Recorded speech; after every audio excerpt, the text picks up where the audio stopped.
Hello and welcome everybody. It is a Tuesday, the 9th of December, and we have one heck of a show for you today, and so get stoked on that. What's up, Rumble?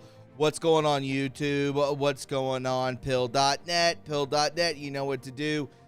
Help out 5,000 Gold Pill Challenge. Still waiting on the monetization over there on YouTube, so get stoked on that. Good to see you.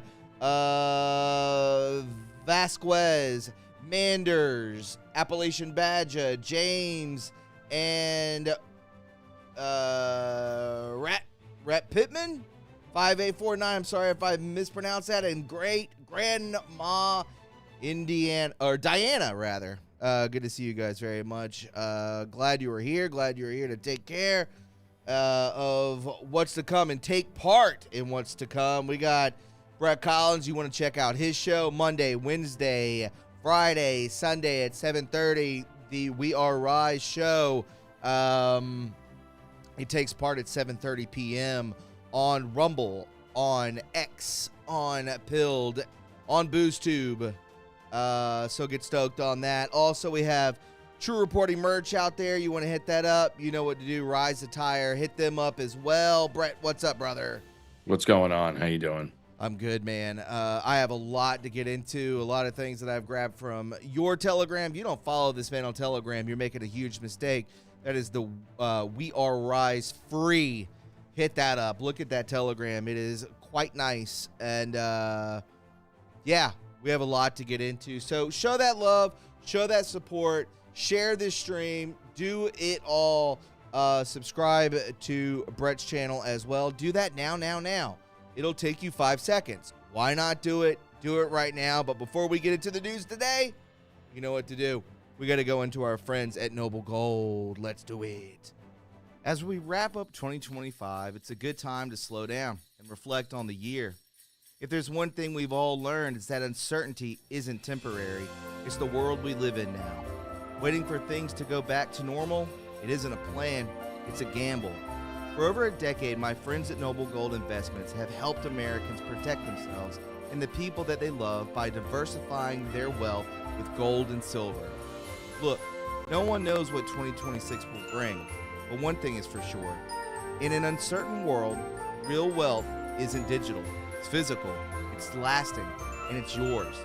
So when you're sitting around the table this holiday season surrounded by family members, the best gift that you can give them isn't under the tree. It's peace of mind. And that's what Noble Gold delivers. Peace of mind, 1 ounce at a time. Before the year ends, take one smart step toward a safer future. Visit noblegoldinvestments.com and get your free wealth protection kit today. That's noblegoldinvestments.com. Don't leave your future to chance. And make sure that you give them a call at 877-646-5347 and to say, hey, TRU Reporting sent me. You don't have to get anything if you can't, if the means aren't there.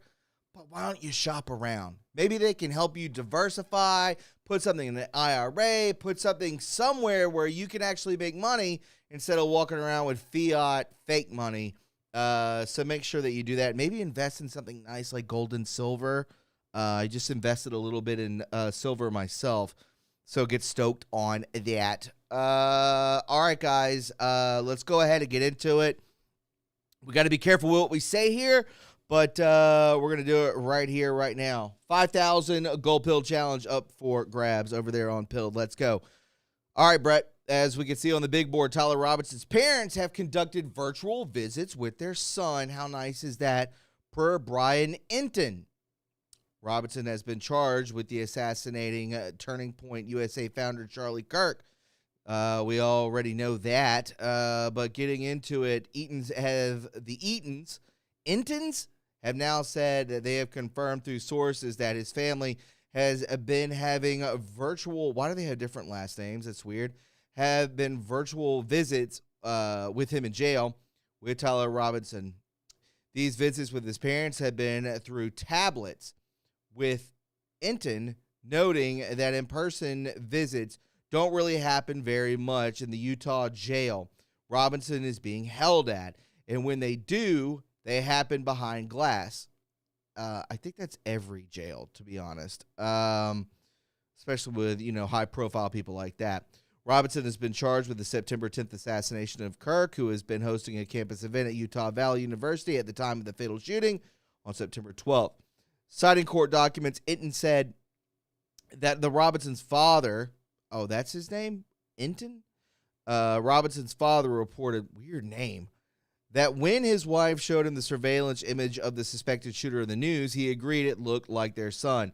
The suspect's father also believed the rifle police suspected the shooter used matched a rifle that was given to him as his son as a gift. The father reached out to Robinson asking him to send a photo of the rifle, but Robinson did not respond. What a weird exchange of just conversation. Robinson's parents convinced him to come to their house, and there,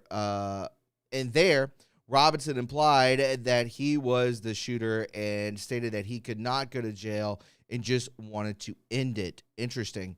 His parents then asked their son why he committed the crime, to which he said there's too much evil and the guy, allegedly Charlie Kirk, spreads too much hate. Inton added. The suspect's parents then actually pushed Robinson to speak with a family friend who happened to be a deputy sheriff. Weird. And then that deputy sheriff convinced Robinson to go and turn himself in at the sheriff's office. This is a breaking story, so that is happening right now. So, a weird exchange between parents that they're now coming out with this, months and months later. But that's not there's more curiosity to this, for sure. So let's take a look at this. The D.C. pipe bomb suspect, and we're going to tie all this together, Brett, just to let you know, and chat. D.C. pipe bomb suspect Brian Cole Jr. has secret online life obsession over My Little Pony. He's a brony. Aw, I was just talking about this with my friends the other day, making fun of people who are bronies, which is hilarious. The man accused, what is My Little Pony? Is that like a furry thing? That was around when you were a kid, for sure. Oh, okay. Yeah. It's a cartoon. No, it's a cartoon, but it's like Barbie, but with ponies. Like you can brush their hair and paint their nails. Folks, I did it. I'm just kidding. But again, they're called bronies, and they dress up. And if people saw the post that I put out on my social media of being at the Christmas parade on a beautiful Saturday afternoon, they had furries there, and people applauded, not me.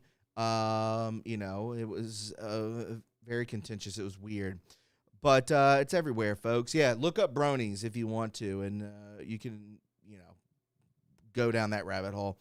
But the man accused of attempting to blow up the Republican and Democrat national committees in Washington, D.C. on January 5th, 2021, was a highly active My Little Pony fan. Again, a brony. They're not mentioning that because that's probably a hate crime. Brian Cole Jr., 30, was seemingly obsessed with the toys, marketing at young girls, creating art of plastic pony dolls, remixes of songs about them, and writing fan fiction dedicated to them. His works are spread across various social media accounts linked to Cole's email address and his phone number. I'm not cute, I'm deadly. And this is what they dress like, stuff like this. Obviously, it's like a lightsaber, that kind of stuff. One of My Little Pony fan pictures allegedly produced, by him, Brian Cole Jr., based on Star Wars video games. All right, very interesting. So this guy was a complete normal person. This is just very normal for this aged man to be doing such a thing. But Brian Cole Jr. is in for a hell of the rest of his life. Posting as I Delta Velocity, Cole apparently uploaded 87 pictures of My Little Pony fan art to one forum showing various pony and unicorn characters. One is depicted with bionic leg braces, and he appears to have favor pink or purple ponies with long multicolored manes.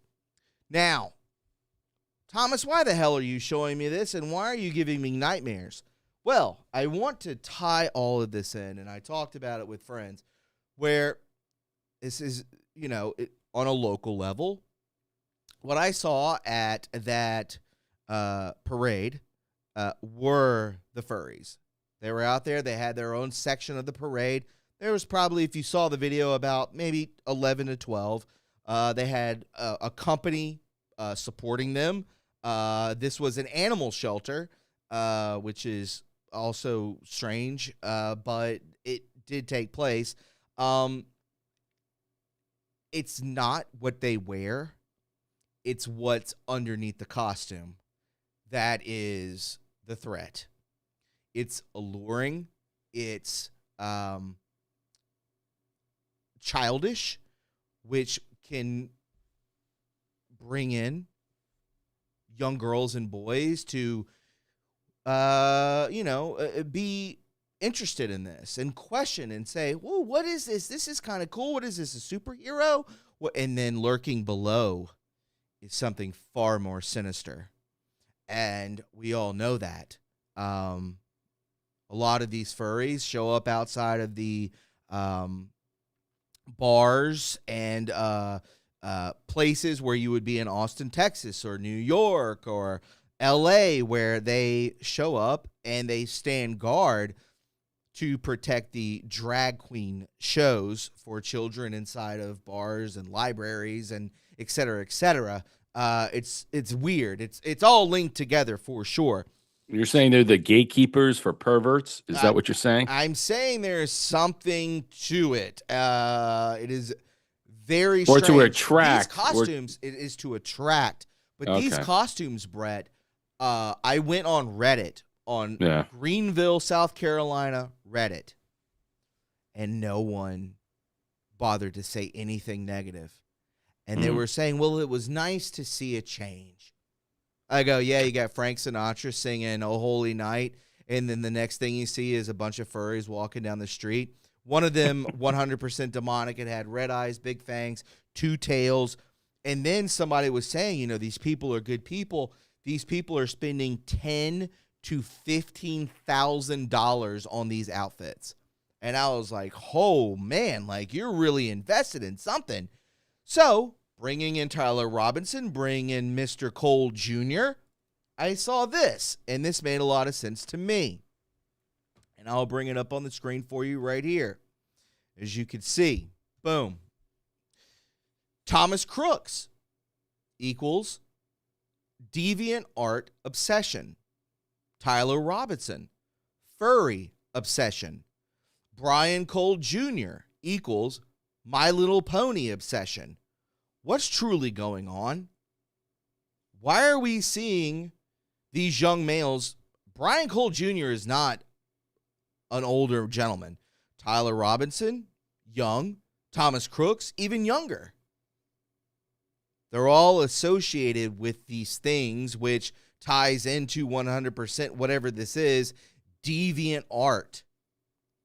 What is that? This isn't an 80s obsession or a sexual fantasy or anything like that. I think this goes much deeper. I think this is on the level of demonic type situations. Hiding your persona behind something that is very welcoming. Does that make sense, Brett and chat? It seems to me that it's like they hang out in grooming lounges. I mean, especially with recently what we found out of Brian Cole Jr. I mean, he was on a bunch of different types of apps. He was a gamer. So a lot of this stuff has to do with the gaming industry. We talk about Roblox. There's many other ones in there. I'm not really Roblox. sure. Yes. Excuse me. I'm not pronouncing it right. Roblox. I was calling it Roblox. I don't know why. But again, it's just odd and stuff. I'm not a gamer. I don't play games. I'm not online in these chat groups and stuff like that. It's just there is something about that. And I think Brian Cole Jr. is what, 33? The rest of them are under his age per se. They're in their 20s or young 20s. So are they being groomed through something and then being, let's just say, mass controlled in some way, perverted into doing all these different things, coaxed into doing these things, paid to do these things? I mean, we haven't seen anything regarding Thomas Crooks at all, other than what was broken down and what the FBI basically just whitewashed away, and we're not going to see it. Its case is pretty much done, open and shut.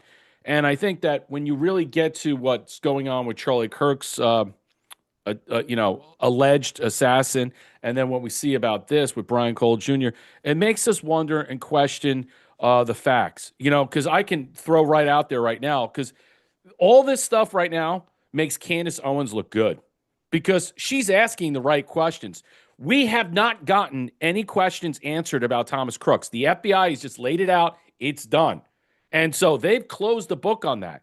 All right. Whether, from what we see from prima facie behind the scenes, I don't know what's going on, but that's done.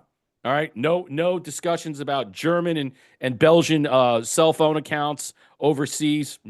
Nothing in that matter.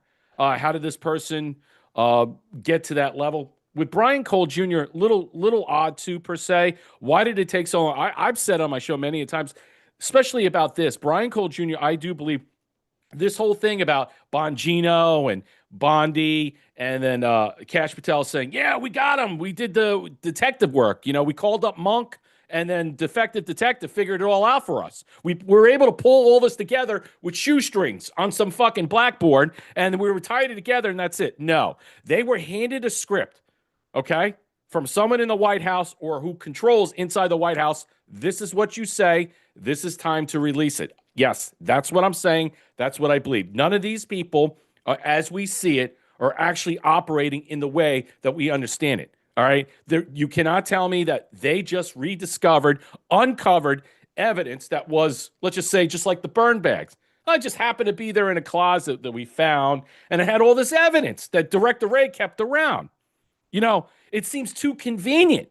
But, you're easily to accept that and then call Candace Owens a nut job for asking more relevant questions. Almost every conspiracy up until this point has proven into what has come to fruition. So when I look at Brian Cole Jr., I don't buy that story at all. Number one, I don't buy it at all. I mean, whether he's the guy or not, and they knew who he was, knowing who this guy was, and didn't fit the narrative of the profile, because at the time of the George Floyd riots and 2021, COVID, and all that stuff, you didn't want to put him in there and assert this to inflame this even further. So they hid this away. He was a dupe. He was a patsy. Who created those dummy bombs? Again, no one's asking those questions. Those bombs didn't go boom. So obviously, whoever got with him, obviously there is some type of connection to all these three people of federal asset like. I'm not saying FBI or a confidential handler. I'm just saying there is an intelligence apparatus that is pulling these people, programming them in some way to be a part of this. I don't know what's convincing them to do it. We haven't seen any bank accounts, any transfers of money per se. I mean, the Thomas Crook story is just, that is self-explanatory of everything that we understand. Those devices, those bombs, he didn't construct that. I mean, who was flying that drone? Who gave him that drone? He didn't have a job. How do you have all this money and yet you purchase all this stuff that's expensive, and then you systematically go through with an assassination attempt or plot, and it's foiled because people were calling it out, and then all of a sudden now that when you ask the questions, you're shut down and you called a kook. We're reverting back to the 90s. I think so. We're slowly walking back into the 90s, all right, that the people who call themselves truthers on X or the truth movement that are basically cock-blocking themselves like Tim Pool calling Candace Owens a cunt. I mean, he's a disgrace. He's an embarrassment. Yeah, I'm sorry. He's an embarrassment. Pardon my language. He's an embarrassment. The way he's destroying her. What happened to following leads? What happened to following these types of discussions? In the 90s when we were discussing these things, or all the way up into 2000, 9/11, that wasn't a problem. But all of a sudden now you got three attempted people who've committed heinous acts, supposedly, allegedly, all right? And then no one's the wiser, but you can't ask questions because the truther movement now has gatekeepers and blockers that with big name accounts and say, we can't accept your premise or predicate on this. You can't ask those questions because it inflames the movement. It saturates the movement. It destroys the movement. It undercuts the movement. Well, who are you to tell me what the movement is? I thought we're looking for the truth and finding out what the truth is so we can rediscover what we're being told. We're all being told a lie. All three of these things right now we're seeing. My thing about Tyler Robinson, if he's getting this some type of digital, let's just say, connectivity between him and his parents because he can't see them face to face or in the glass and stuff, and then that's it. I mean, I don't know if he has contact through some type of tablet or whatever he's doing. They're coming into prison and seeing him face to face. I don't know. All right. Why are we talking about this? All right. We should be talking about why the evidence of the police department, okay, was destroyed of him walking him in of his surrender that was gone after 30 days that we found out. That the evidence of him walking in and surrendering himself to the police, wouldn't that be germane to the defense to see him surrendering? But that evidence happened to be wiped away, whitewashed away, discarded, and it doesn't matter. I think it's an embarrassment in some way. I think we're looking at a bunch of dupes. We are. And I'm not implying that Thomas Cole didn't do anything. I'm not implying, or they got the wrong guy. I'm not, excuse me, Brian Cole Jr. I'm not implying that Crooks, he was the patsy. He was the lone gunman right there. He was there in the grassy knoll on the roof, on the beveled roof that we'll refer to all the time, okay? And he's gone. He's cremated.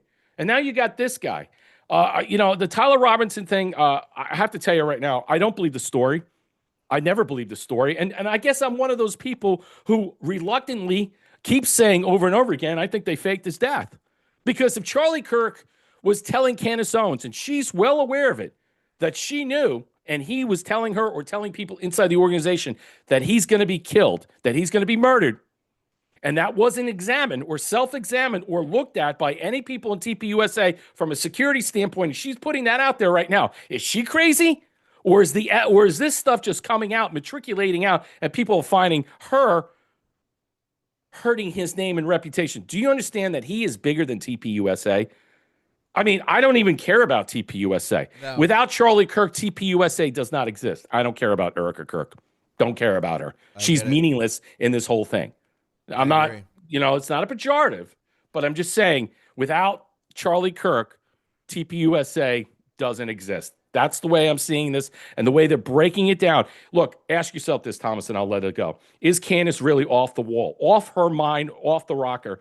Or is she asking the interrogatories, the inquiries, reasserting the debate, the uncertainty, the dubiety surrounding the the unanswered and still mitigating facts that you may call suspicious, but are nevertheless open-ended and curious particulars people want to what? They want to shoo away. Why do they just want to dismiss everything that is being asked? I thought we're there to look at these things. That's what we're supposed to do. And when Kash Patel goes on Megyn Kelly and says, we still have an open investigation. Wait a minute. You have an open investigation, but yet the Utah police got their man. And you make a great point, and that is a thing where I'm seeing all over social media. The only social media that I'm really on is Instagram, and the amount of stuff that I see about Erica Kirk is great. Yeah. What is this? This makes a lot of sense, and you make a lot of sense saying that. It's wrong that we're asking questions. I think that they send out bots all over the internet just to be like, disregard. Don't worry about this. This is insane. We can't be thinking like this. Well, it's like, no, we could think any way we want to about it because none of it adds up. But then we're called retard. We're called retard. Yeah. I'm sorry. We're called all these negative. There are many people on X that we know. A lot of these people don't like Candace Owens, and I get it. You don't have to like her. You don't have to appreciate her. No one's saying on this program that you have to like a certain person. But you have to listen to what she's saying. As crazy as it sounds, the most legitimate thing she's saying is that TPUSA is leaking out that Charlie Kirk, and she has the facts, was telling people inside there that he was well aware that he was going to be killed. A day before, 24 hours, 48 hours, sure. I don't know the time frame. That's not good. And nobody did anything about it. Why didn't they come to him and say, hey, sir, why don't you just not do the show? Why don't you want to postpone it. Do it indoors. How about that? We do it indoors. Sure. How about we this? And she's asking all the right questions, and people saying she's crazy because you don't want to inflame Charlie Kirk's reputation. You don't want to hurt the widow. God forbid we do that. But you have a memorial where all these people show up, with all these heads of state show up inside the cabinet and the president and the vice president, which was the most oddest thing I've ever seen in my life. And then we're all crazy for questioning the I mean, this is JFK 2.0. It is strange. He's not a president, but it was a man that was you really don't get that type of footage right in your face like that. You don't think Charlie Kirk had the presence of what JFK Sr. had as president in this time frame with social media? I understand with social media. With social media, yeah, I mean, to an extent. The notoriety and fame, that's what I mean. No, I don't think he has the notoriety and fame of John F. Kennedy at the time. But I mean, he was up there, let's just say. I mean, he was, bigger very, than Martin Luther famous, King?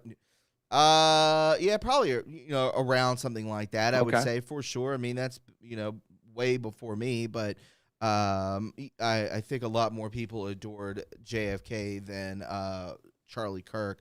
I think if I asked my mom who Charlie Kirk was before he was even shot, she wouldn't even know who the fuck he was. Yeah, but he speaks to an audience that is a rising power, and I think most people, again, millennials, Gen Xers, and boomers dispatch with, and I think people should not look away of the Gen Z, the Zoomer class. That is also true, yes. And I think that's the problem. We poo-poo this, and we should not do that, and we do it at our own expense. Yeah, it is a thing where I do believe that a lot was pushed away very quickly. Get it out of the way, move on to the. But that is the news, and then we get into seeing these things with Erica Kirk and all. This is just so weird, but. Just getting back to these, bang bangers where they're, going after these people, and they all have this obsession with these weird things, and they're getting it off Discord, they're getting it off Roblox, they're getting it off these certain platforms in video games where there is a ton, just like you said, with a ton of grooming. It is very odd to me. We just saw that one podcast with Sean Ryan about 2 weeks ago with the gentleman. I cannot think of his name. I think his name's, I can't think of his last name. Somebody let me know who that was on the Sean Ryan show talking about Roblox for the second time. All the predators, all these things, all the grooming, the, 764 Club or 674 Club, whatever that is, just complete demonic, just disgusting actions, but it is out there. Who's to say that these people weren't groomed? Who's to say that a 33-year-old man can't be groomed? Hell, I mean, I watch videos all the time of police body cam footage where they go and talk to people that are in their 60s who are just getting into the grooming situation, and it's on Telegram, it's on Instagram, it's on Roblox, it's on Minecraft, it's on all these places. A lot of it on Telegram, folks. So if you get a weird message on Telegram, do not open that. I can promise you they are searching for people out there. I have not gotten one. I don't open anything on Telegram that's weird. Trump One says, Crook sounds like a made-up person in my honest opinion. I totally get that. We had somebody else for sure say something that was pretty interesting as well, that made a lot of sense. My gut tells me that both sides are playing us. I have seen everything that needs to be seen. The gaslighting is unreal from Breaker 123. I agree with you. I mean, I think there is true gaslighting, even though I find that to be, something that a lady would say, gaslighting. That's a lot of ladies say gaslighting, but that is a thing that we are definitely a part of. And you got to use that discernment. You got to use your intelligence, rise above it, and really just keep your emotions to yourself when it comes to stuff like this, because you don't want to come out sounding nutso which I don't think that Candace Owens is. I would be scared if I was her. She has a family, and the threats are very real. She's already said that multiple times, that the threats are 100% real. So, just going back to these bang bangers at all these places is a very odd thing to tie into all of that, the grooming and with children and the youth of today is absolutely crazy. Go and watch those videos that I've shown on some of those secret shows. I mean, all these kids that are coming up that are in their early 20s, they're so crazy. They don't even make any sense, and they believe in all this stuff. They love the furries. They love it all. They love violence, and they have no remorse because they're all on SSRIs and all sorts of psychotropic drugs, and they really do not have any empathy for anyone. It's all about them. A lot of selfishness and a lot of trying to become something when they're losers. It's a sick, sad situation. If you notice anyone in your neighborhood like that, keep an eye on them. I know you guys are from everywhere, but just saying. All right, I want to get into this. We have got to be very careful with this. But Trump says the truth about the election, and it will be coming out in the next few months. A lot of posts from this, and we'll get to a couple things. Think of it, if our election wasn't rigged, it was a rigged election, now everyone knows it. It's going to come out over the next couple of months too, loud and clear, because we have all the information there. But if the election wasn't rigged and stolen, you wouldn't even be talking about Ukraine right now. You wouldn't even be talking about Ukraine right now. You wouldn't be talking about anything right now. Again, this is with Politico. And all this information, in quotes, all is a big word. All this information is going to be coming out in the next few months. A lot of people have been saying in the chat and in comments and emails, things like that, not just here, but on other channels, saying 2026 is the year. Because time's ticking down. I don't think there's going to be a third term for Trump. I don't think that that is a rational thing to say. I love Steve Bannon. I don't think that's going to be a thing. We got to get this information out there. And again, you could tie this right into what he was dropping when he dropped 160 posts on social media last week, talking about a lot of things, and a lot of that had to do with the auto pen. So we have to be careful how we talk about this, but maybe 2026 in the next few months leads to something insane. A reversal of history, an erasing of history, an erasing of a presidency. The nation has ever seen anything like that before. So let's get into that a little bit. Brett, if you want to converse, I can definitely do that with you. Well, Sharon Hudgens 7569 on YouTube, he's not going to give us time. I mean, what you said, I don't think we should get caught up in the noise. I agree. I mean, there's so much noise of what? Yeah, exactly my point. Noise in general. I mean, everything that is really, let's just put it this way. If you're saying in some way, Sharon, that the noise that is really, let's just say, affecting the true nature of the discussion of truth, which is really about 2020, everything else is just a sideshow. I agree with that. But Charlie's murder or death, to me, should not, let's put it this way, be looked upon as a sideshow. His death was, it was impactful. It should not be looked as meaningless. I think that the orchestration behind it has become chaotic and unbelievably, let's just say, now I don't want to say irrelevant, but I think it's been compounded with so many different attitudes and viewpoints and discussions, and I think that this goes back so to law quickly. And the law enforcement has Narratives. basically, the law enforcement, let's just say, overtake of this, Kash Patel, Bonnie, the Utah police, everything is just, it's all, you can't buy anything anymore. And maybe that's structurally built in for a reason. I think that's also to break the narrative of how we see and peer into the news, and we understand about the lone gunman theory. But I think President Trump talking about 2020, this is all what we believe. This is all what we're hoping for. This is my number one thing I talk about all the time, every day on my show. I talk about the stolen, excuse me, I talk about the alleged stolen election that basically changed our trajectory in this country in the last 4.5, 5 years. If you think about all the things, the subversive and seditious acts that have taken place in our country, many deaths have taken place because of all the illegal criminal alien scum. Many, the Justice Department, many different particulars that are involved here that have really broken down our system that we have to now fix and put back, build back in some way. I'm not sure. President Trump is basically just outlining that if you think that the null and void thing at the moment is just a temporary pause on what you're seeing about the auto pen and everything else, wait till you see that's probably going to be uncovered out. We're slowly walking back. The relevance of Brian Cole Jr. being uncovered at this point, discovered, is just another, I would say, a wedge issue inside of January 6th that helped facilitate the January 6th issue, helped facilitate the election that was, allegedly stolen and passed through like you by said, Pence. we're working backwards.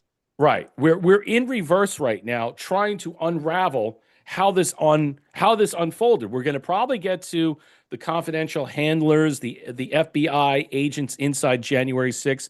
We're going to get to that relevancy. We're going to try and figure out thereafter that what happened inside the House. Why did Josh Hawley and Ted Cruz redress of grievances not allowed? Why were they pushed away? Why were the rules of the House rules during the transfer of power of the Electoral Count Act of 1870, why would they bypass? Remember, they changed it in September of 2022, and they put in the National Defense Authorization Act to redo that, and then to make the vice president a ministerial role. So it became meaningless going forward. So you have to consider in some way, we have to walk back these things. Why did they change the law? What had happened like that? Let's talk about the Lloyd Brunson case. Is that still circling around like a shark? Yeah, a vulture, a shark, chum in the water in the conference of the Supreme Court. Yes, it is. Obviously, they haven't taken it up yet. I think that's going to happen. I personally believe that there are other stuff that's already involved, that's already been, let's just say, mitigated some way, and I think we're going to find out the truth about that. The Supreme Court's going to play a huge factor in this, absolutely. And really walking this back, how did we get to this moment? What had taken place on that day of January 6th? And then from there, I think in some way breaking down and deconstructing even further about leading up to the election. We're going to get to the ballots. We're going to get to Smartmatic, Dominion. I think this also ties into Venezuela. I think this is key to Venezuela and South America of understanding who was pulling the levers, who was controlling things behind the scenes. I think when President Trump had said to Politico doing this discussion, said, hey, look, Maduro's going to leave, and he's going to leave soon. And I think there are a lot of things that I think are prevailing that affect our country in a lot of different ways. If I were to tell you that maybe that the narco-terrorists, the elements of Venezuela and controlled operations and groups that were operating in South America let's just say, redefining and changing elections as we speak, not just in our country, say 20 other countries per se. Would you buy that? See, these are the things that are going to unravel. And I think people are really, really going to, SIHT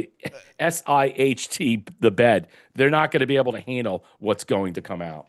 Yeah, they might slip and slide themselves too. If you know what that means. I will say this, and a lot of people talking about Candace Owens on Pilled. I will say this, when it comes to that, she's literally putting out her entire reputation. And if her entire reputation is just to go down in burning flames, then that's what it is. Everything that she would ever have been, putting that out there, reputation, channel, money, all that stuff completely gone. She will never be trusted again if she's wrong on any of this. Well, I mean, that's what we do. When you're a liar, you're blocked forever. You're banned forever. You're deleted forever. Where's the lawsuits against her? Why isn't Macron? They dropped the lawsuit there. She's calling out the French legionnaires. I get what you're saying. I'm not necessarily agreeing with that. What I will push back about that is simply is that, yes, she is the conspiracy theorist fighting the machine. Okay. Okay. She is fighting the machine. And what's the machine? TPUSA. Many people on X who are railing against her and attacking her, calling her kook with no foundational proof, no evidence and stuff like that. But yet destroying her reputationally, all right, because she hides behind a paywall and all these things. You have Tim Pool going off, freaking out, using vernacular and verbiage to attack her, undercut her choice words. And, you know, we know who that guy is. Now he has questions about his shooting at his house that a lot of people saying didn't happen. No, what is going on? I think you took it the wrong. I'm saying that don't put the buggy before the horse as of right now. That's what I'm saying. Is that is that the way you took it? Yeah. No. Look, I agree. You're 100% correct that, you know, she's out there on a very deep. She's way out there, and she can easily She's crash out there by and the burn. buoys. Yeah, but her audience is all bought in because I think that they're all bought in because of how everything has been conflated. No one believes that Tyler Robinson killed Charlie Kirk. They don't believe the evidence until we see the discovery on January 20th. I think that's the problem. Okay, and until the evidence comes out, but the problem is that when you look at the Candace Owens versus TPUSA has gone down in the polls. Their, let's just say, respect, their liability, their truth I think has gone that's down. meme warfare that has done that too. And meme warfare has destroyed. Is it fair? Is it fair? I mean, absolutely, it's fair. Memes are real. Meme warfare is 100% real. Right. If you become a meme, you're a meme, and you live in infamy for I was gonna say, well, infamy is for forever, but if you are a part of a meme, it goes on for a very long time. That's why I said separate Charlie Kirk from TPUSA. I understand then you could see the difference. Yeah, and when it comes to all of this, I think that a lot of people are seeing, and I don't know if this is left-wing stuff or right-wing stuff. I think it's both, to be honest, when they're talking about Erica Kirk. So, again, I'm just saying for people out there that are just like, Candace Owens is bullcrap. She also, we're putting the buggy before the I almost said the hearse. It's kind of funny. The buggy before the horse. But then she's also saying that watch out for the second week in December. There will be an FF. Well, we're on Tuesday. We're on Tuesday. So, and she says, keep this in mind. Make sure you save this tweet. And I most certainly did. So just bringing everybody back into perspective about that. If you're wrong about that, you're starting to depreciate. That's Candace. It's going to happen. You're going to start depreciating. This is a great post. Where did that go? Agreed from Flintshot 1. Amen. Reverse engineering the nefarious plans. Yep, that's what we're doing with President Trump. He's going back. He's reverse engineering it. That is a great post. Well done over there, Flintshot. Nice. Yep. That's exactly what's happening. Daphne Guidry, 3713. I'm sorry, I can't pronounce names very well. I'm with her asking the questions that we are all thinking, and there's nothing wrong with that. There's nothing wrong with that.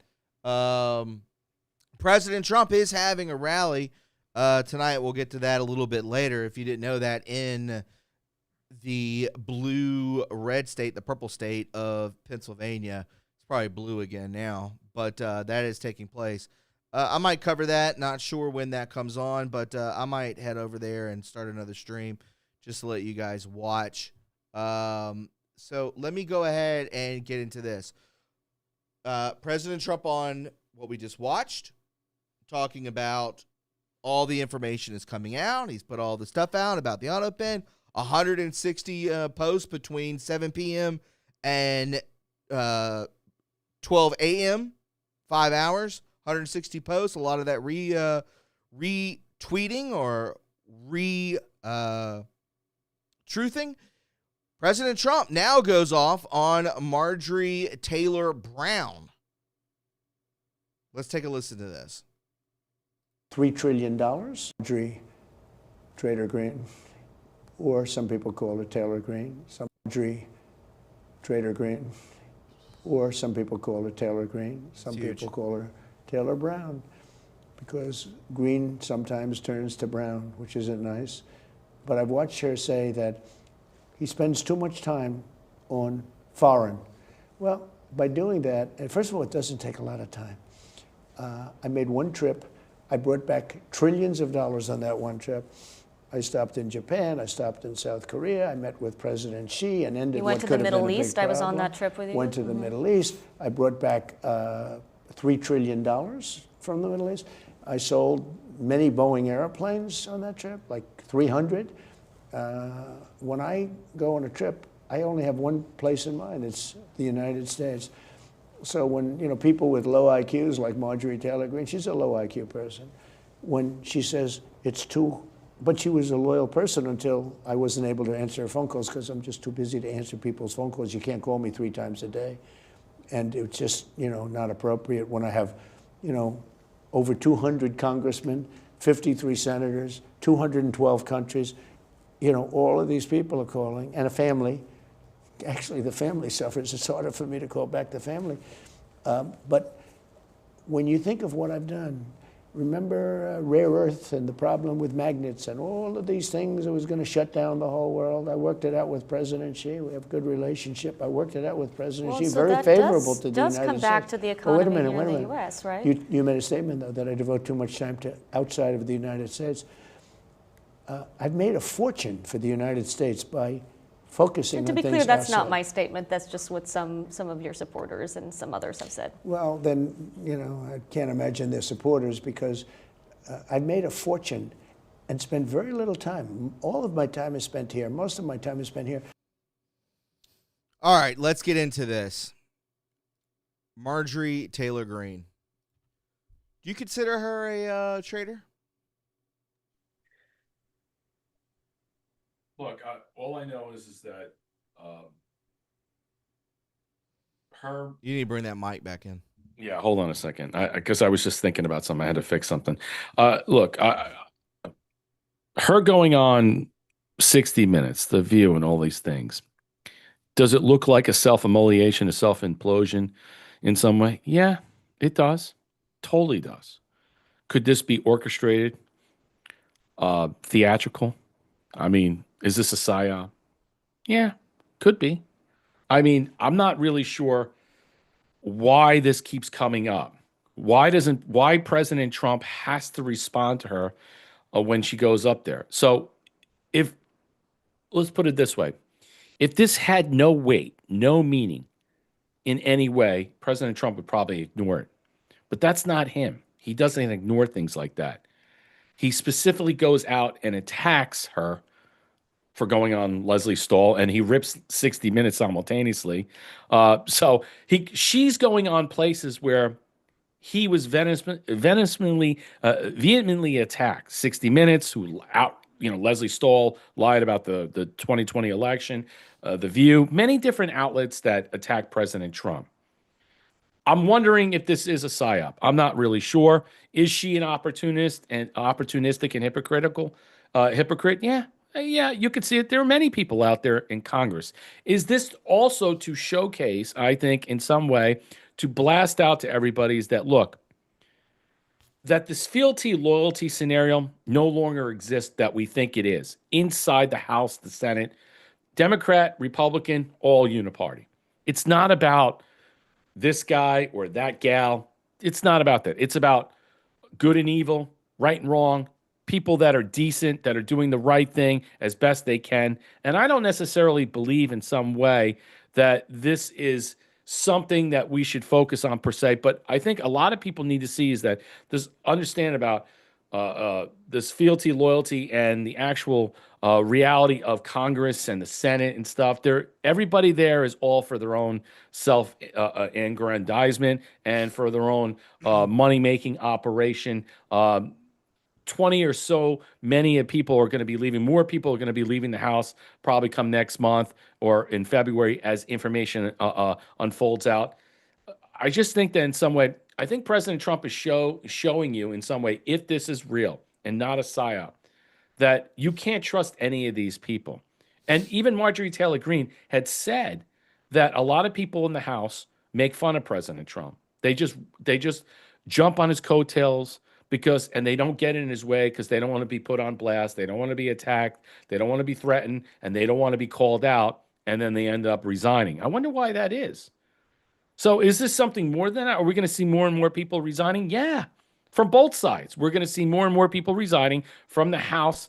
Definitely. There's about we know right now there's about 40, close to 40 senators that the races are going to be up and down close. It's like 34 to 40. You got a bunch of open seats, but you're going to have a lot more House seats that are going to be up for grabs. And I think that's a good thing. Getting rid of the rot, I think it's important in some way. But is he showing us that, look, that doesn't matter who these people are, that we think that are good, that are not good? I mean, some people say Matt Gaetz. He wasn't a good guy, but he's always had Trump back, and Trump has never supposedly attacked him in any way. Supposedly he was named possibly as a psyop for AG for a different reason. I don't know. I mean, a lot of the stuff I think we're being played on, but I think we're also, this is for the normie class or NPC class to see, hey, look, all these people that pretend to be somebody that they're not, really are not. And I think she's basically exposing that. And whether he's utilizing her as a tool or a puppet to expose it while they're attacking each other and making it so that they look, he does they look do like that. they're enemies. He It's does not that like to a lot of people. He does it to a lot of people, but he also does it to almost pull the switcheroo, where it's like, oh, okay, like not deep fake, but like a fake out. Like you're doing the audible, and that could be a possibility. Right, he's calling a play here. Yeah, Sideswipe says I like her until it's proved she's wrong, and I understand that. And again, MTG never was a politician like Burchett too. I think they're exposing the rhinos, and that could be a thing as well. Hogleg71 says, and you should be upset. Trump about one when really you see quick says he knows things that we don't. Just saying. And also from Dwayne Himes 3723 on YouTube, MTG's net worth is from 700,000 to 25 million. Trader, I mean that is she made her bones. That is a giant leap. 700,000 to 25 She was trading million. on 6 of Pelosi's stock options. Good, I would have done the same thing. I know, but they all do it because there's no law prohibiting. So you have to look at it this way. Would anyone in this chat not do criminal? that? Yeah, if you're in there and there's no bill that's put up, there is actually bills in place, but they haven't passed it yet. Even Mike Johnson's like, well, we'll pass the bill, but we're allowed to have stock trades. So even Mike Johnson, the speaker's like, yeah, we should have stock trades. I don't know. I mean, yeah, but does that mean you get insider trading? I mean, obviously, lobbyists and other people are going to leak this to you. So look, they're all making money on the back end, and it's legal. So are they criminals, or are they there? No, really, they're not criminals. Right? They're not breaking the law. They're not breaking the law because there's no bill passed. So you know what? They're allowed insider trading. What's the point of the SEC then? I mean, honestly, if they're all insider trading and stuff, then they're all criminals. If that's the law, because private individuals go to jail for insider trading all the time. So why do these people are allowed to do the same thing? Look, I think that Marjorie Taylor Greene might be the shiny object over there to bring down and expose the rhino cuck nation, so to speak. I contend that a majority of the people in the House and Senate, Thune, Grassley, I mean, dude, with the blue sips, I mean, President Trump calling him out. Come on, man. Seriously, you have an opportunity to make sure that you get U.S. attorneys passed. And you know what? I got the blue slip. You're like, how long? You're like 92 years old. How long you been in there? Since 1954? I mean, come on. The problem is the antiquated rules of the Senate. I'm just sick of it. I'm just honestly, they do nothing. He doesn't know. Yeah, I mean, he's still using a checkbook. And then we get pictures of him picking corn. It's all like, yeah, the corn is popping and all that. Come on, stop. He's using his checkbook to buy groceries. Like he doesn't even know how to use a debit card. Yeah, Chuck Grassley, okay. Yeah. Kick rocks. I'm done. I'm done with this old guard. Oh, he's a patriot. Okay, yeah. Done. No, I think that Marjorie Taylor Greene is being used as a decoy to 100%. to basically out all the rhino cucks. The same. I mean, look, she's tight with Matt Gaetz. I saw her on with Matt Gaetz. She said the same thing to Gaetz. She goes, I'm just telling people what they don't know, what's going on in the house. And he goes, that's why I left, because She left too. Yeah, that you can't get anything done. So when you see how it's an obstacle, it's just blockaded and stuff. She even said that the house is run by intelligence operations. So there you go. I mean, that exposes it even more. They're all being blackmailed. I know somebody said in the chat that she better up her security. I totally would agree. too. I totally agree with you. We have reached the top of the hour. Let's take one commercial break, guys. Again, I want to say this. 5,000 gold pill challenge. I think we've hit it once since being back. We're on week 4, a month. Let's go. Real quick, let's go ahead and take a commercial break. We'll be right back. As we wrap up 2025, one thing's clear. Uncertainty isn't temporary. It's the world we live in now. Waiting for things to go back to, in quote, normal isn't a plan. It's a gamble. That's why Noble Gold Investments helps Americans protect what they've built with real gold and silver that hold value when everything else feels uncertain. So this holiday season, remember, the best gift that you can give your family is not under the tree. It's peace of mind. Visit noblegoldinvestments.com and get your free wealth protection kit today. noblegoldinvestments.com. And we're back. Mods, if you could drop that that link. I mean, I guess I could do it right now. If you want to help out with this, just tell them True Reporting send them 877-646-5347. So there you go, Z's. Let me drop this into the chat. I still can't drop anything on YouTube, which is pathetic. Rumble, you know where to go. Go to YouTube. All right. Flintshot 1 agreed. Amen. Limited terms and a decoy. We got a lot of opposing, people in the chat, but that's what we like. I love this. This is very interesting.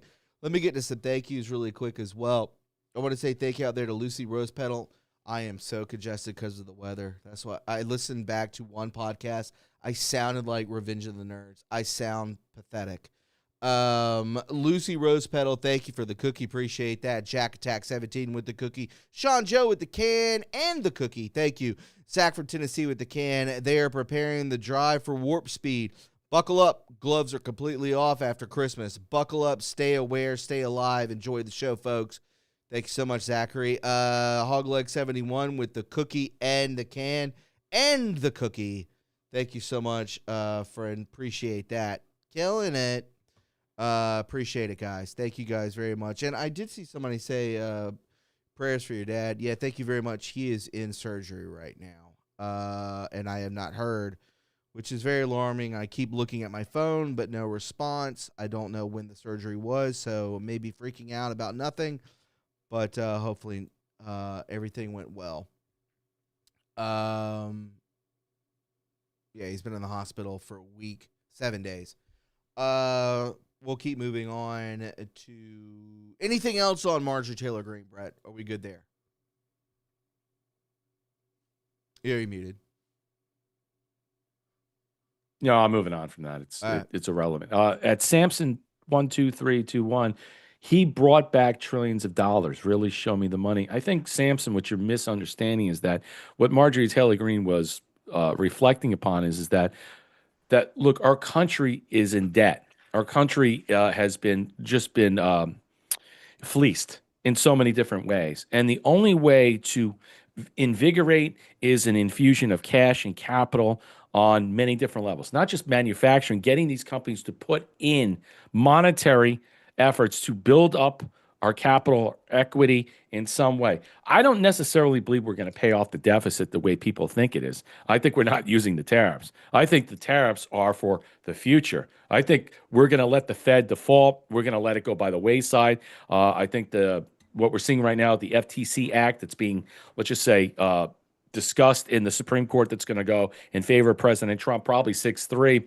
That's just another example of not just removing let's just say governors of the board at the Fed, but also removing commissioners that are unelected bureaucrats that the president is not allowed to do. And look, the emphasis on him bringing trillions of dollars into here and stuff, you're not going to see it in the sense of like, oh, I need to see. Do you even know what $1 trillion looks like? So maybe that what you're really missing here is that he's bringing back opportunity, investments in this country, so people, so wealth, so companies, manufacturing will return, and more people will be able to get jobs at a greater length, and more wealth will be distributed out there. Look, he talks about the tariffs going to be utilized to replace the income tax very soon. I would be surprised if that doesn't happen next year, at the end of next year. I wouldn't be surprised the Fed goes away at the end of next year. Many things are in play right now. We have the governor of Florida saying right now, we could see before his term is ended that they'll have bills passed by the state legislature to what? To remove property taxes in a lot of different ways, and to make sure that the property taxes that are in the local state municipalities will not be, let's just say, what they are today, and how much they're bringing down or driving up the cost of housing. Yeah, go ahead. Isn't that's crazy? So yeah, dealing with the property tax, and I know we've talked about it on the show a long time ago. We talk about how we're still owned by the crown. Yeah, and now that gets uplifted, that goes away. What does that tell you? And then you could go into the thing, well, he walked in front of the Queen and he walked in front of Prince Charles and all that kind of stuff, and that's never happened. And we go into conspiracies. Okay. But to define that and put that in concrete and be like, wow, we don't have to pay income tax anymore. We don't have to pay property tax anymore. Isn't that like freeing the plebes? Right. Because you don't own anything. You think you do. I paid my house off, you know. It's all an illusion. It's 60 all an illusion. years, and I paid my house off. Guess what? You're still paying. You're still leasing the land. You don't own that land because they can pull the land if you don't pay. And to who? Yeah. Huh? To the state, to the federal government. I mean, that's really forever a slave.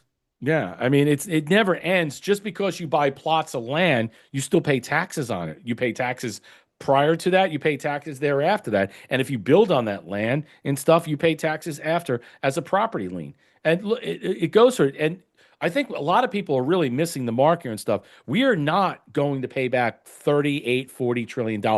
That is going to die with the corporation. It's going to die with the corporation. Even though President Trump, billions, trillions are coming in and stuff, and people want to see it. Hey, can you show me the money? Like this is some movie that you could see what trillions look like. I don't think people understand ones and zeros, the binary numbers, what it plays in here and stuff. What President Trump has laid down the foundation. So next year, the first 2 quarters are going to be massive.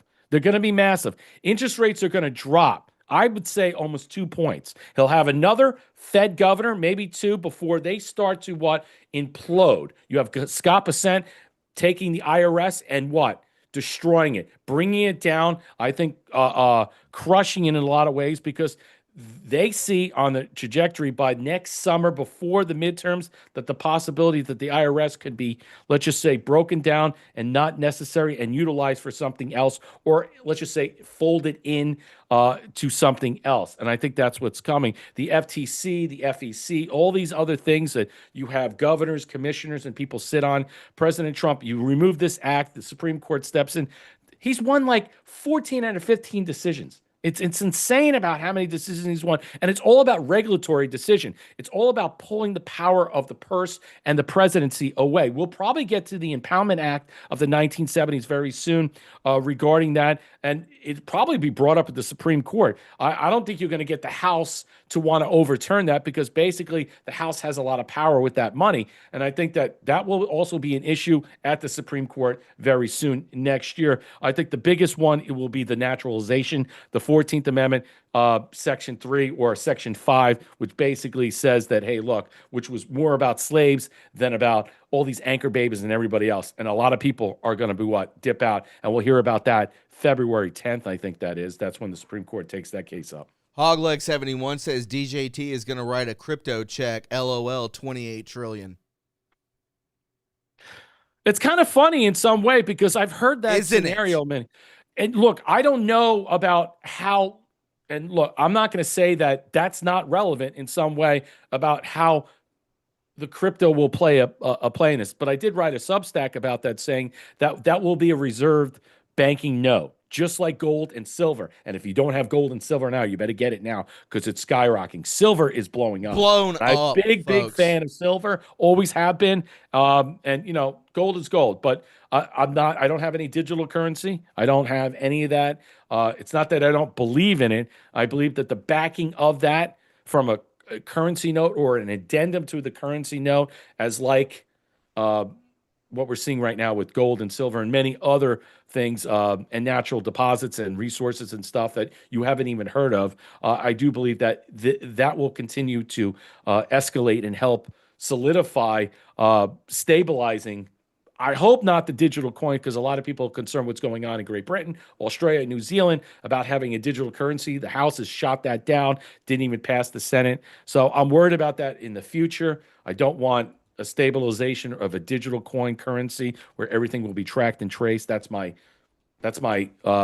big thing about digital currency. I don't like it. I don't like where, even though your dollar can be tracked and traced per se, that depends on where you're going. I mean, it is because they built in the dollars, and the new money has built-in tracking codes. If you didn't know that, so just want to let you know. Yeah, and that's going to be a thing, for sure. Let's get into this really quick. Conversation with Politico. How far would you go to take Maduro out of office? I don't want to say that, But you want to see him out? his days are numbered. What does that mean? Do you want to see Maduro out? I can't say. How he's going to go out? Well, his days are numbered. Venezuela ties back into a lot of things, as Brett was saying. A lot of things. Talk about 2020. Talk about what's coming into our country, what's been coming into our country. Why don't you look at what's taking place in Philadelphia, San Francisco, New York? Yeah. Why don't you watch those 24/7 cams? I've watched them. Unbelievable. Unbelievable. What is that street called in Philadelphia? Kensington Avenue? Something like that? Kensington Street? Look into that. Watch that 24/7 zombie apocalypse, folks. Disgusting. Terrifying. And it's everywhere. It's everywhere. Go to Austin. Go to Portland. Go to New York. Yeah, go to these places. You'll see it. Maduro out. If he doesn't want to go out, his final days are here. That just tells me, going back to what we talked about last week, Delta Force, Blackwater, Marines, highly advanced soldiers. God only knows what technology they have. They're going in there. They make him disappear, or they take him before the CIA does. Before Here's the question. Let's ask that government question. does. Sure. I mean, look, President Trump saying he will leave. He will leave. He back in like on the 5th or the 4th, apparently Maduro reached out to our American embassy or government and asked for $200 million to dip out. Now, I don't know And if they said no.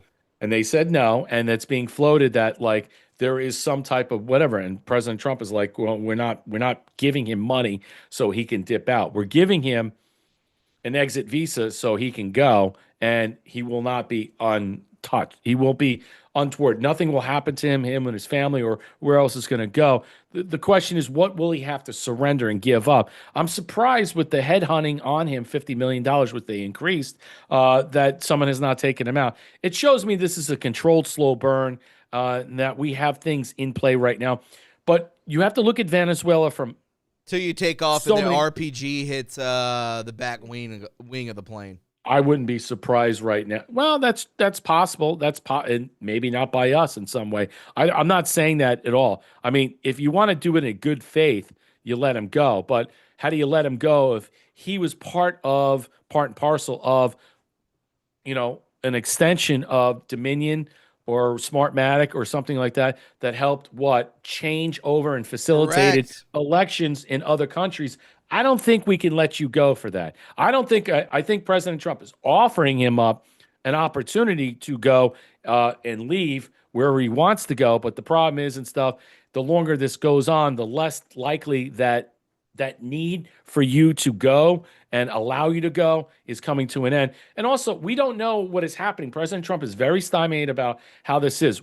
I would just say right now, if you don't think that if we didn't have missiles parked there like we had in Cuba or Colombia, you're crazy. If you don't think that the Chinese influence and maybe transnational corporations there mining natural resources, oil, other stuff, trading weapons. We know about the Isle of Marguerite. I think a lot of people don't understand.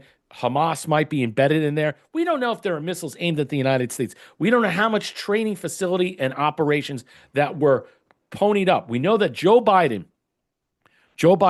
traded out and pardoned all these people to come into our country for exchange for $350 million. That's what we're seeing right now in some way. So he sold out our country to narco traffickers, narco terrorists, and all these other different things. But how bad was it? We don't know who it was per se. We don't know a facilitated deal. We don't see the LLC counts, the transference of money per se, but that's what it's being recorded. I said that weeks ago on this show and on mine. And then it was reported that in some way that this is true, that the viability of the stolen election was granted upon allegedly through the deal of Maduro, that if you get me elected, we will pardon you. You can come up here and do whatever you want, run the city-state fiefdoms inside the blue sanctuaries. We'll give you $350 million, and you can have fun. And I believe that deal was certified. What a criminal. President Trump knows that, and I believe that all the elements that are in it, Venezuela, Trump is not going to launch a nuke and blow up Venezuela and kill all these, innocent people there, you have to say that what is the percentage of people that are in Venezuela that are controlling this narco-terrorist trafficking or something more prevalent is operating outside? I mean, think about what's happening to the people per se, and a lot of people are coming out. I just think that the opposition party per se, we have to be careful about that because they might be, Machado and all this other stuff. I'm worried about that and all these other things. We have to find a way to bridge the gap for these people, to depose these people and make sure there's room so a new leadership will come in. It's the same thing that's going to happen in Mexico. Same thing will probably happen in Colombia. But we can't be afforded of being reinstalling and being the new a new level of CIA to install puppet governments like the Shah in Iran in the 50s. We can't do that. We have to make sure that the legitimate governments operate once we get this rift out. I don't know. What is he waiting these people out in some way? I think that we're waiting to find out more stuff. I think stuff is going to drop about this. If you find out there are missiles pointed about the United States or something far more nefarious, biological, radiological, look out. Look out. It's not going to be well. But we're not going to go in and just kill 1 million people like we did in Iraq right away. No, I don't think. We're No, not I doing don't. that. I never thought it was going to be anything like that. I think that, and we talked about it last week. I think the battleships and the aircraft carriers and all these sorts of artillery machines that are far beyond the technology of Venezuela and these third world countries. I think they're used as a posturing event, just to show, hey, FAFO. But I don't believe that we even come to that. I believe that what's taking place is already going on behind the shadows, and you're having like Frogman, Blackwater, all these groups. I think it's I mean, Samson says 1, 2, 3, 2, 1 over here on YouTube. There's no narco terrorist in Venezuela. Why? I mean, I don't know where you're getting your information. If you read anything regarding the Isle of Marguerite, where Hezbollah, Hamas, and many other organizations through Iran and China were training. So I disagree with that premise, but I do believe that there is a transnational element of corporations that have control of mining, of other resources in some way that are playing a part in this in some way. Now, I don't know if China's backed off on this because the United States is there. Oh, But China's there for sure. yeah, I would just not like automatically suggest that you put that away I or don't know poo-poo if it's that. narco-terrorism, but it Yeah. could be bioterrorism. It could be anything. Just driving a boat, just like you're saying. Right. Oh, I think the language is just the nomenclature is an meaningless. unmanned boat that you're seeing all of these boats being exploded that have drugs Yeah. on them. What if one of them just sideswipes an aircraft carrier with a bio weapon? Something Yeah. like that. Is that out of the equation? I don't I don't think it'll ever so. get close to any of the ships because they'll be blown out of the water as they're going. I mean, look, they're all speedboats. Anybody who suggests that something going 60 nautical miles that you could see right away that they're not fishing. There's not a trolley. They're not looking for sharks. Okay, these things are speeding away, and if anybody knows what a speedboat is, they're trying to get away. And what are they trying to get away from? Is being blown up by either a drone or a ship or what have A you. laser? And, I mean, yeah, I We have just think that lasers. I think the narco-terrorist nomenclature, as you're suggesting, may be incorrect, but what other verbiage would you want to suffice to put in there that you would give the talking points to the media to say, oh, it's transnational corporations, BlackRock's there, Vanguard's there, maybe China's there. And then you put that out there, and that just inflames everything. So I think you'd have to say that in some way that's part of it. I agree with that, but it's not all of it. No surface vessel will ever get close to the naval task force is what we No. have there. Yeah, and you're right. I don't mean to put that into the ears of everybody. I apologize. Let's get into this. His people love a lot of people are dying, so it would be really good if Ukraine. he'd read it. His people loved the proposal. They really liked it. His lieutenants, his top people, they liked it. But they said he hasn't read it yet. I think he should find time to read it. Is it time for Ukraine to hold an election, do you think? Yeah, I think so. It's been a long time. It hasn't been doing particularly well. Yeah, I think it's time. I think it's an important time to hold an election. You know, they're using war not to hold an election, but I would think the Ukrainian people would, should have that choice, and maybe Zelensky would win. I don't know who would win, but they haven't had an election in a long time. They talk about a democracy, but it gets to a point where it's not a democracy anymore. On Sunday, your son, Donald Trump Jr., responded to a reporter's question about whether you will, quote, walk away from Ukraine. And your son said, I think he may. Is that correct? No, it's not correct, but it's not exactly wrong. We have to, they have to play ball if they don't read agreements, potential agreements. It's not easy with Russia because Russia has the upper hand. And they always did. They're much bigger. They're much stronger in that sense. I give Ukraine I give the people of Ukraine and the military of Ukraine tremendous credit for the, bravery and for the fighting and all of that. But, at some point, size will win generally. And this is a massive size. You take a look at the numbers. I mean, Walk away from Ukraine. No, not necessarily.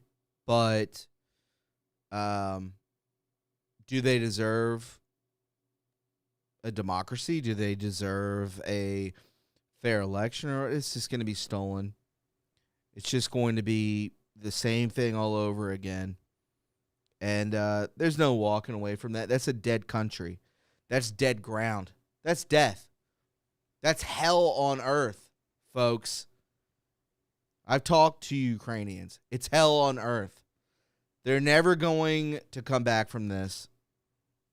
It'll be 100 years, if we're even around that long.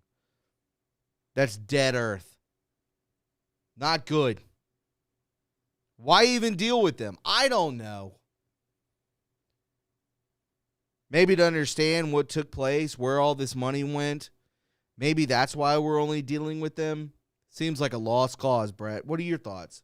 Well, it's the NSS that he put out, the national strategy thing with the new Monroe Doctrine. He talked about the Western Hemisphere dealing with Europe and not walking away from Europe. He talked about that, but he also talked about Europe and NATO being self-sufficient in dealing with this and drawing down the numbers. There's a lot of stuff with the new National Defense Authorization Act that's going to pass this year that they have to get passed out. Regards to NATO, regards to the amount of money, regards to the troop deployment, regards to the reduction in pulling out missiles or military or what have you. There's a lot of stuff. A lot of people aren't talking about that. I suggest people look at what's going to be passed very soon. I would also keep in mind that what President Trump said in regards to his son, Don Jr. stuff, is that he was basically posturing the idea or postulating the theory that, look, if Zelensky, okay, continues to act in this, let's just say, erratic manner, that shows you that A, he's not legit because they haven't had elections. B, he's erratic and he might dip out. And I think that was the pause that we're seeing right now, that he might dip out and then the number two might step up and then they will have elections and there'll be a new leader in there and then he will be allowed to leave maybe. I don't know.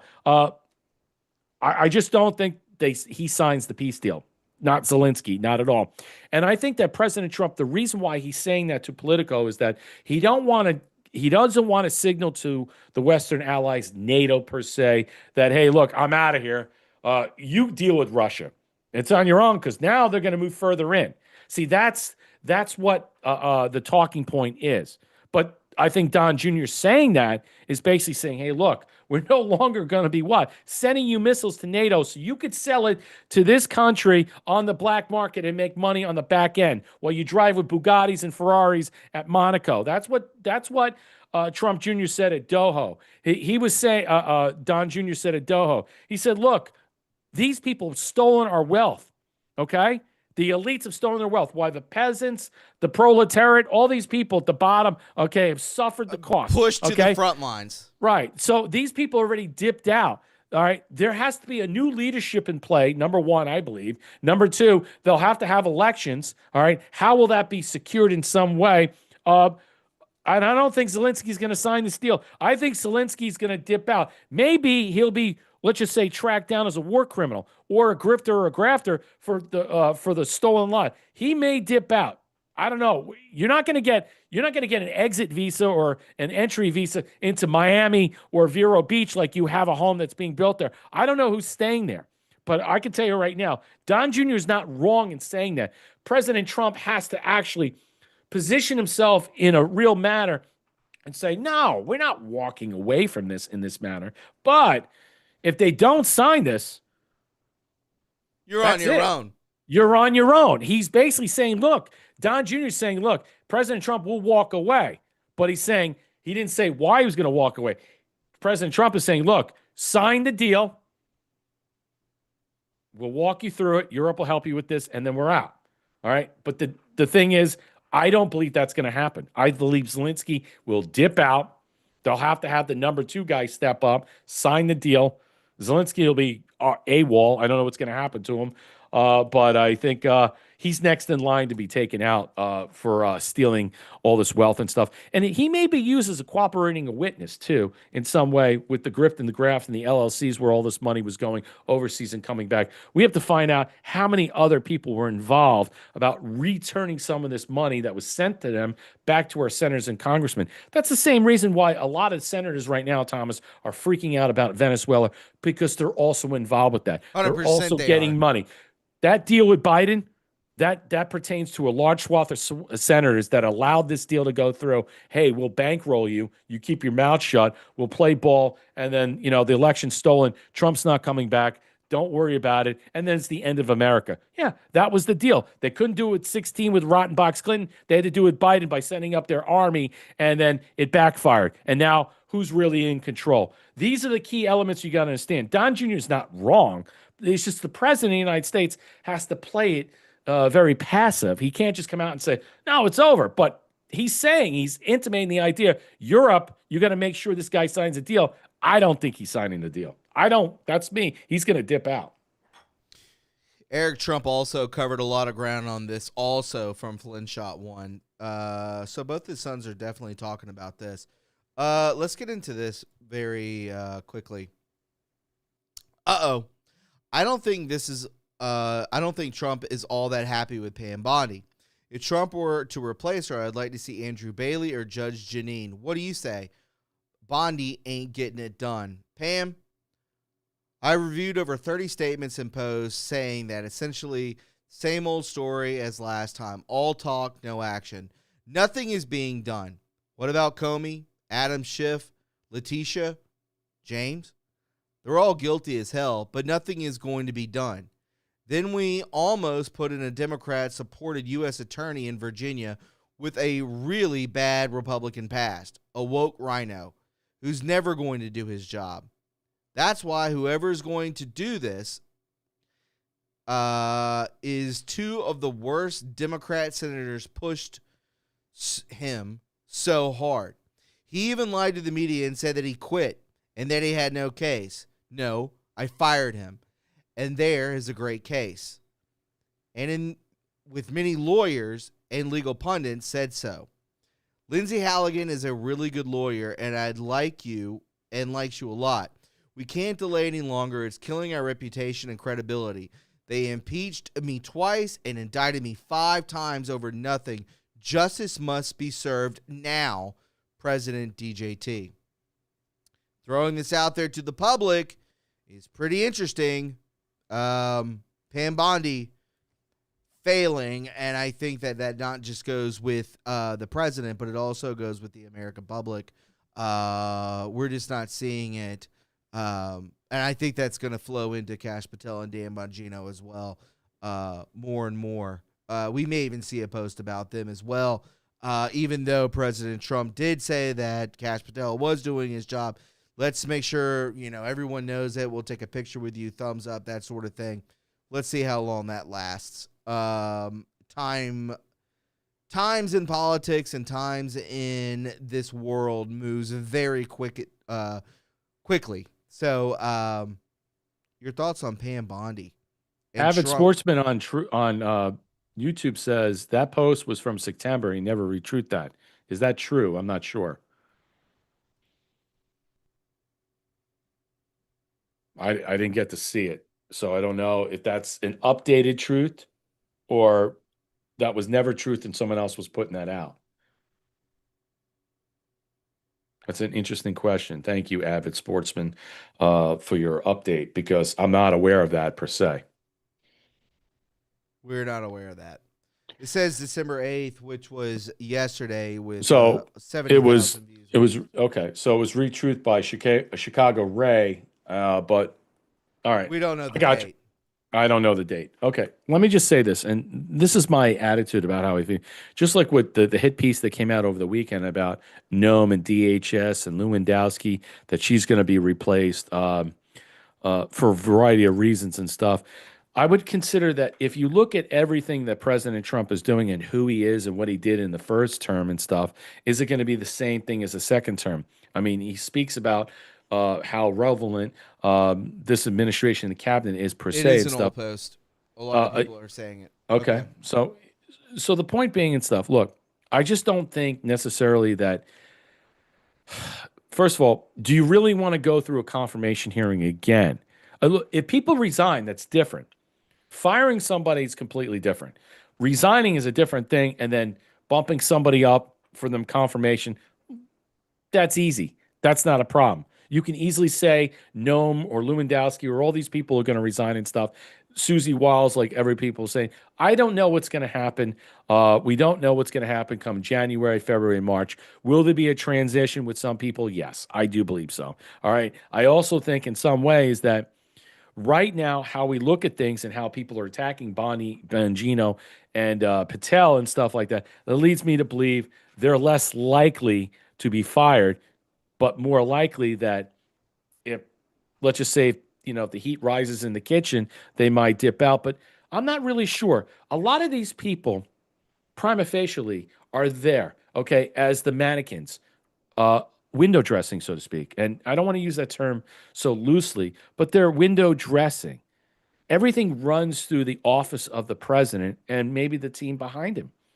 And I don't necessarily think that these people are actuating their work based upon their own continuity. I believe their own continuity inside the government is based upon the president, all right, and whatever team he's working behind in some way. So to say that Bongino and Patel and the crack team of Monk were able to find the J6 bomber after 10 months, 11 months, after 5 years is kind of it's almost perplexing in some way. It's almost laughable.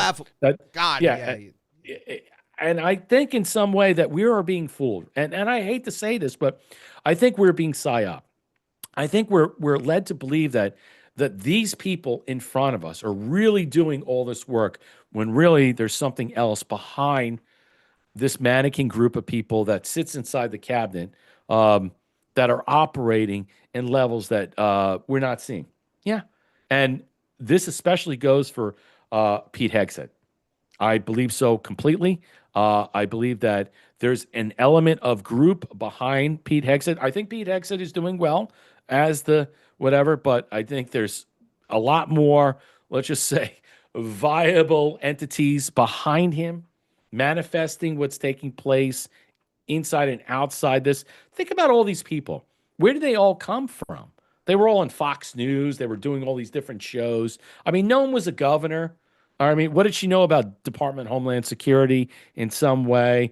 I mean, who's really running Department of Homeland Security? Did you know Department of Homeland Security, was created back in 2002 by certain elements of the Mossad agency, and it was, let's just say, resurrected or created in such a manner that it would be a tie into that. That's why we had all these different elements since 9/11 with what was happening and stuff.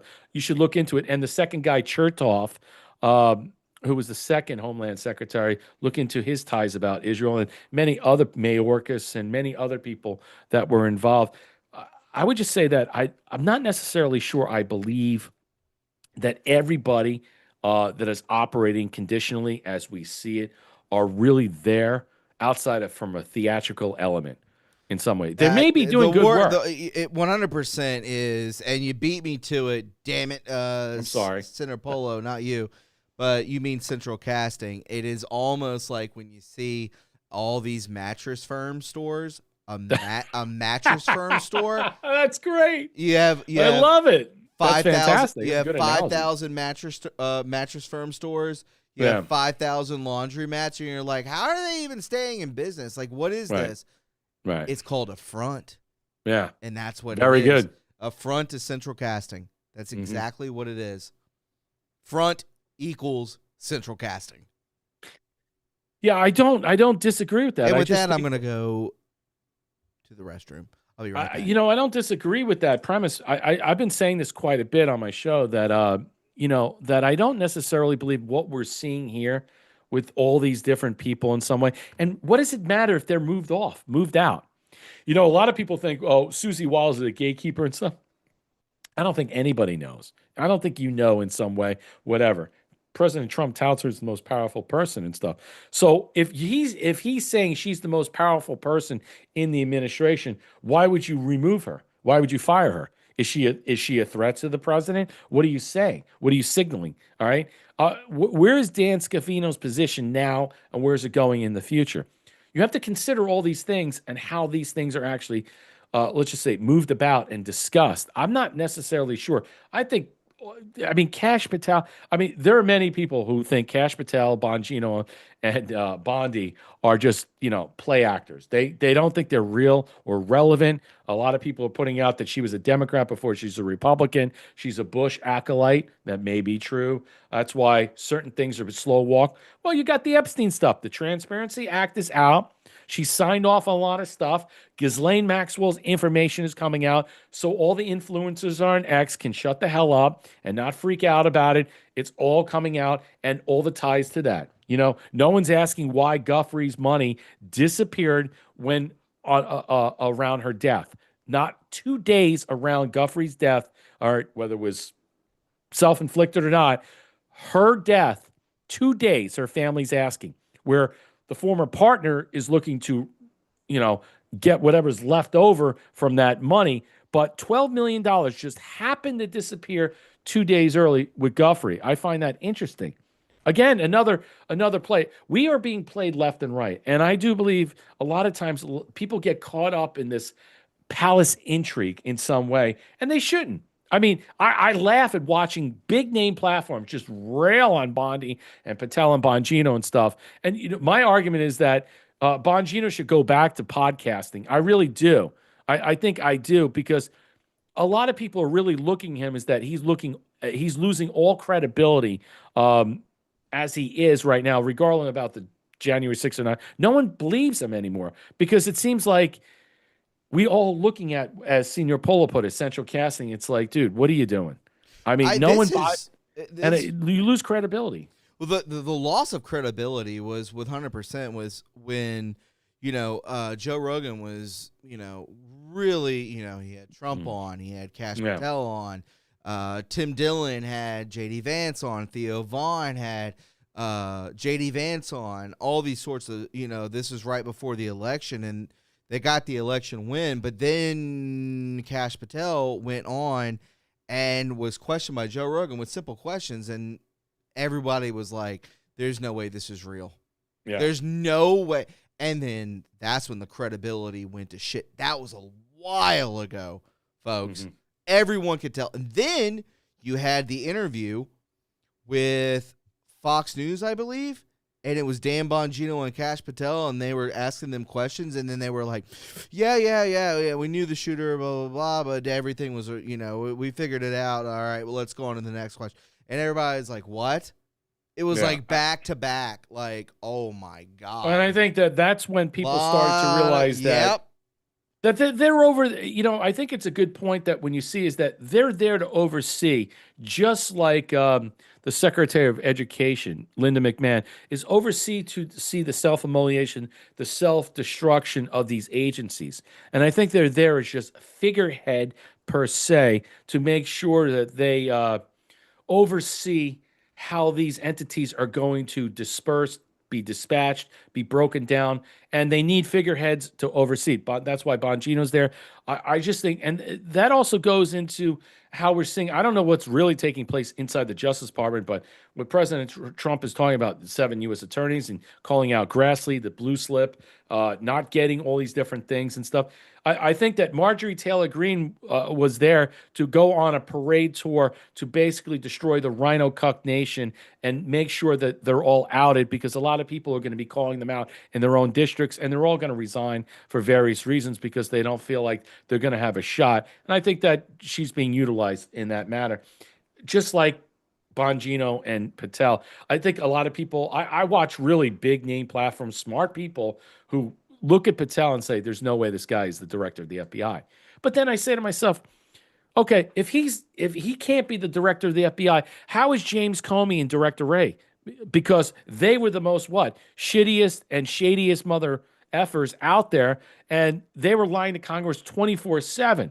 And they were never answering questions directly. In fact, Director Wray had told Chuck Grassley he had to go to a trip to the Adirondacks on one of the FBI planes, one of them, all right, because he's got a family trip, and then he has to fly on there. And then when he came back, he had to answer questions to him and other people. And they're asked, why did you take a direct trip on the plane to the Adirondacks with this? Because of 2011, I'm forced to fly on this plane because the FBI director, by you, Congress, asserted that. And then yet Patel gets attacked for flying to his girlfriend's place, which I don't even know how relevant that is. Lady. Yeah, I don't know how relevant that discussion is. I think that's a psyop in itself, but that's for another story. But I don't think anything we're watching is real. I think there's many elements that I'm not buying into, and I don't really care to buy into. It's not affecting my life. I only watch and listen to what President Trump says and maybe certain elements of his team. I do listen to Rubio quite a bit, and Vance, he has some talking points, and maybe a couple others in some way on how they posture, because there's a direct narrative that the Secretary of State speaks from Trump's viewpoint. And also the Secretary of State are tied to what? Ambassadorships and tied to the CIA and many other chiefs of stations and operations that are outside that a lot of people are not listening to, instead of just focusing on the CIA talking points or the narratives that are coming out that a lot of people are not listening to. Scott Bessent is another one I listen to all the time because, I mean, every day he's dropping knowledge about what's happening with the Federal Reserve, what's happening with the interest rates, what's happening. That's what people care about. They want to see what? They want to see interest rates go down. They want to see the market, okay, appreciate at a normal rate. They want to see affordability, viability. That was a talking point, a narrative that was streamlined to what? Undercut the administration. And President Trump has done a real good. Now CNN is reporting it. They're going after the FTC, the FEC, and many other agencies are going after the middlemen that are basically gutting and inflaming the price points of all the distributions of food and drinks and beverages all across the United States. And I think that's a good thing. Where is this coming from? You go to Whole Foods, bro. All right. I went to Whole Foods about a month ago. Half of Whole Foods, it's a block away from my house. I go to Whole Foods, half the food, there's nothing there. And this is part of the tariff discussion. I'm thinking, all right, what's going on with the China deal? And I'm thinking, why do they not have anything? Then I go to Trader Joe's. Place is packed with stuff. I go to Sprouts, packed to the T. And I'm thinking, how much stuff is coming from China, all right, at Whole Foods? Because Whole Foods is no longer Whole Foods. It's Amazon Foods. Correct. So I shop at Trader Joe's and there was Sprouts, a switch over. Yeah, and I'm thinking, man, that's not good in some way. And I would suggest people look at when you go to Amazon Foods, what it is. Good God, I could even imagine ordering from Amazon Foods now. No way. We talked about this. Yeah, President Trump will be holding a rally tonight. I don't know if that's on. Trump's cross-country economy tour launches in PA. I don't know. I want to hear about the economy. That'd be fine. Things just keep getting worse and worse for this fella. I'll blow this up really quick from TMZ. This is a good one. Yeah. The man accused of murdering a Minnesota politician and seriously injuring another left, a handwritten letter to the FBI Director Kash Patel confessing to the shootings and claiming Minnesota Governor Tim Walz approached him about killing 2 U.S. senators, at least according to federal prosecutors. Vance Bolter was indicted Tuesday by a federal grand jury in Minnesota on the murder and stalking charges in the killing of state representatives Melissa Hortman and her husband Mark Hortman. Acting United States Attorney for the District of Minnesota, Joseph Thompson, said that the incident was a political assassination, the likes of which have never occurred here in the state of Minnesota. Thompson reported investigators found a handwritten note addressed to Patel in a vehicle Bolter abandoned near his home, in which Bolter claims he had been, in quote, trained by the U.S. military off the books and conducted missions in Asia, the Middle East, and in Africa. What's more, Thompson said in the letter, Bolter claimed Walz, who was Kamala Harris's running mate in 2024 during that election, approached him about killing Minnesota's 2 district Democratic senators, Tina Smith and Amy Klobuchar. Thompson said the letter was delusional and pure fantasy. As you know, Bolter is suspected of dressing up as a police officer to get the Hortmans to open their doors before shooting them. The feds say that he also went to the lawmaker's home that same night. The shooting sparked a manhunt that lasted for 2 days until Bolter was arrested in rural Green Isle, Minnesota. The grand jury indicted says Bolter embarked on a planned campaign of stalking and violence designed to inflict fear, injure, and kill members of the Minnesota State Legislature and their families. Oh my God. Let's take a listen to this. For Minnesota State with the intent to kill them. Bolter first traveled to the home of Minnesota State Senator John Hoffman in Champlin, Minnesota. When Senator Hoffman attempted to push Bolter out and stop him from entering his home, Bolter shot him repeatedly. Bolter then shot Miss Hoffman repeatedly. Belter fled the scene, and the Hoffman's daughter called 911. After shooting Senator Hoffman and his wife, Belter traveled to the home of another Minnesota state representative in Maple Grove, Minnesota. Video surveillance showed that Belter rang the doorbell at the state representative's house at approximately 2:24 a.m. Now, fortunately, the state representative was not home. She and her family. Does anybody were remember gone on this? I vacation, do. and so Belter left. Belter then traveled to the home of a Minnesota state senator who lived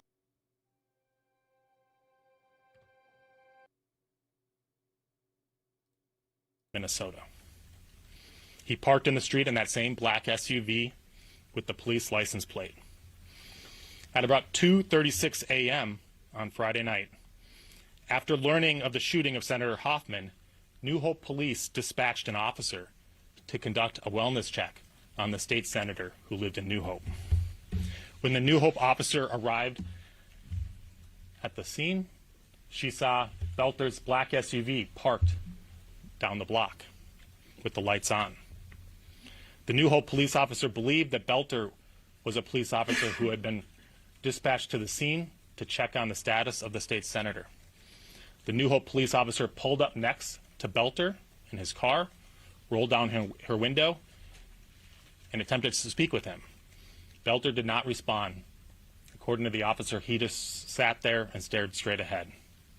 So the New Hope police officer, who had been dispatched to the scene, proceeded to the state senator's home, and she waited for other law enforcement to arrive. Belter then traveled to Brooklyn Park, Minnesota, in the home of Minnesota State Representative Melissa Hortman. Before he entered the home, 2 Brooklyn Park police officers arrived at the scene.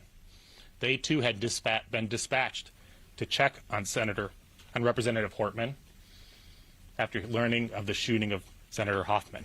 When Belter saw the officers get out of the car, he drew his weapon and began firing. He rushed into the house through the front door, firing into it. He repeatedly fired into the house, and when he entered, he murdered Representative Hortman and her husband, Mark. So again, not fake news, for sure. But the real question is, Thompson reported investigators found a handwritten note addressed to Patel in a vehicle Bolter abandoned near his home, in which Bolter claims he had been trained by the U.S. military off the books and conducted missions in Asia and East Africa. That is so CIA or something of that nature, but also confessing to the shootings, claiming that Minnesota Governor Tim Walz approached him about killing 2 U.S. senators, at least according to federal prosecutors. Now, YouTube, we are not making this up. This is at least according to federal prosecutors that this sentence, confessing to the shootings, claiming Minnesota Governor Tim Walz approached him about killing 2 U.S. senators, at least according to federal prosecutors, no longer is this woo-woo. We'll just say that.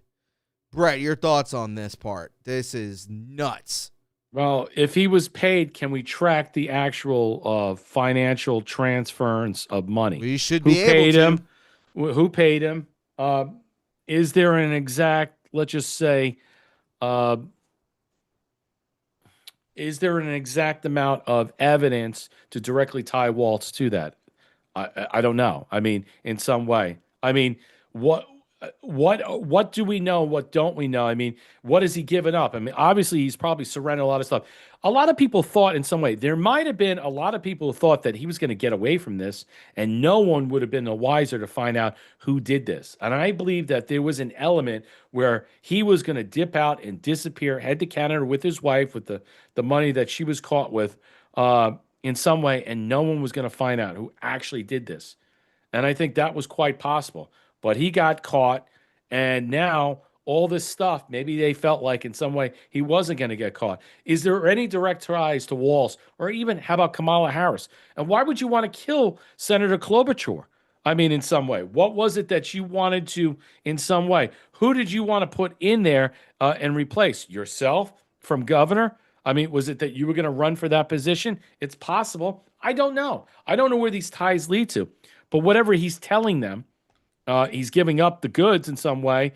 And the question is there an investigation going on with Tim Walz? Yes, there is. Is there an investigation going on with Keith Ellison, the AG of Minnesota? Yes, there is. There are many elements of the Minnesota government. Well, how is this not and national cabinet. news?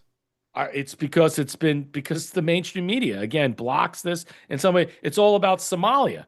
It's all about what's going on with the grift and the graft. Yeah. With all these disgusting people that live in this country that shouldn't be living here. Lazy, disgusting, dirty, nasty people. I mean, look, you have three groups of people in this country that are the biggest grift or graft: Haitians, Somalians, Hondurans, many others. But those are the big three, and we're moving a lot of Hondurans out. But I think when you look at this in some way, and what does that say about the group of people, the element, the class of the people? Look at the country. In that state. How bad.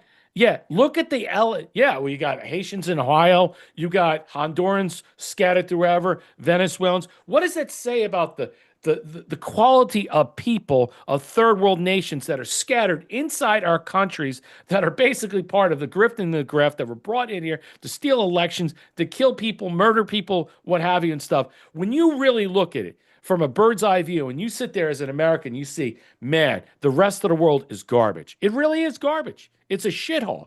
It is garbage. These people are garbage. And you know what? I don't care anymore. I mean, and in fact, and stuff like that, why have we been bombing Somalia for years? It's like the 110th bombing that's going on. What's going on in Somalia that there's a war going on no one wants to talk about? Yeah, it's happening all the time. We're bombing Somalia. Go back to Mogadishu and Black Hawk Down in 93 and see what that was about. Look about the Black Diamonds and stuff. All I'm saying is right now, you have countries that are run by dictatorships, don't even have presidents like Haiti, who was assassinated in Miami in 2022. They don't even have governance. There's no governance. It's just people running around naked, barefoot, showering, shitting in the street, eating each other's organs. Yeah, I mean, look, that's what it is in Somalia. And then you have Congressman Ila Omar who sleeps with a brother, probably allegedly. And then having a relationship with her father, which is being exposed that he was part of this, like a Tutumacu group. If you don't know what Tutumacu was, that's the Haitian secret police that were killing people back in the 80s and 90s. They were doing the same thing in Somalia. So when you find out these people are brought over for this reason and this rationale, look, Tim Walz is in deep trouble. Ellison, he's on tape for bribing. They got his ass. I don't know what he's going to give up. I want to find out how much the Medicaid fraud is, as Dr. Otis has posed, $8 billion. $8 billion. I mean, you wonder why shit is expensive and you can't afford anything. It's not because it's always about the middlemen, which partly it is. It's also a part of all the fraud. When things are so expensive, you have to think about how much grift and graft is out there that is, think about insurance scams. What do you think insurance is so high? Think about what we have in Florida with all the insurance scams left and right, and that all the quality insurance companies have left because of all the hurricanes have been drived out. Think about we have a drought of hurricanes, all right? And then we get back and more companies come back and want to what? Set up shop and stuff. That's the likelihood that's going to happen.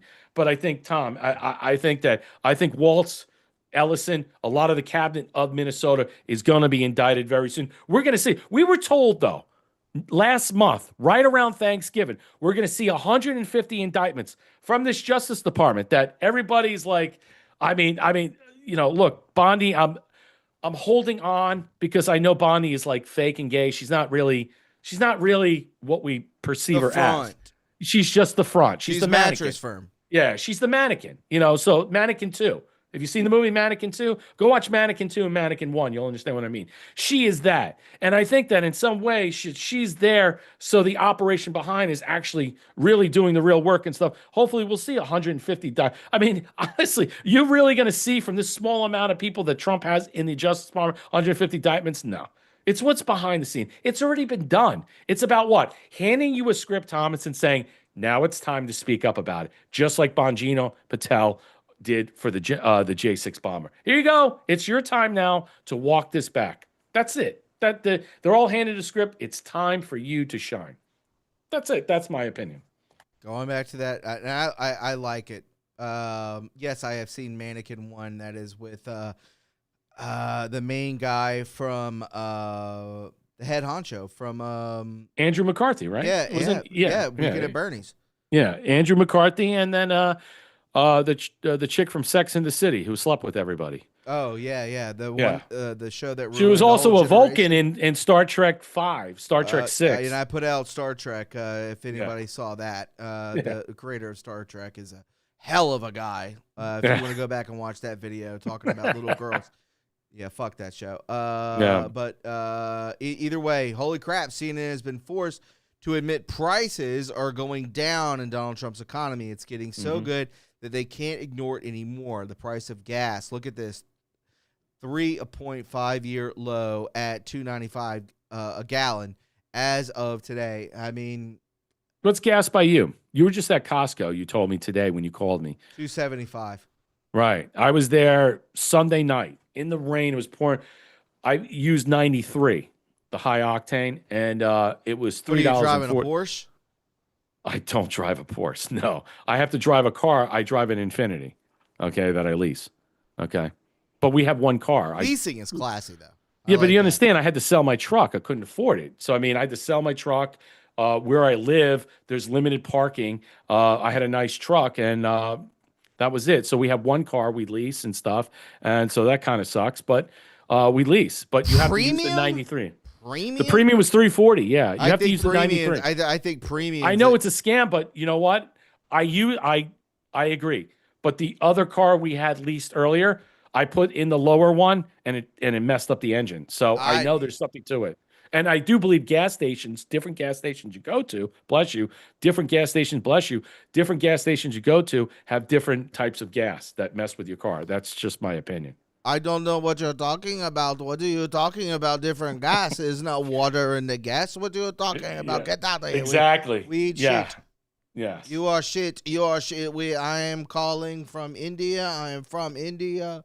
I know. I drive Tahoe. Yeah. And but you guys have two cars. I had to sell my truck because when we moved to Tampa, we didn't have space for parking. You can't, I understand that, but it calls for premium, and I've had that car for at least they are not fucking me over. They are not. They are good. They are good. All right. I guess we're done with the podcast.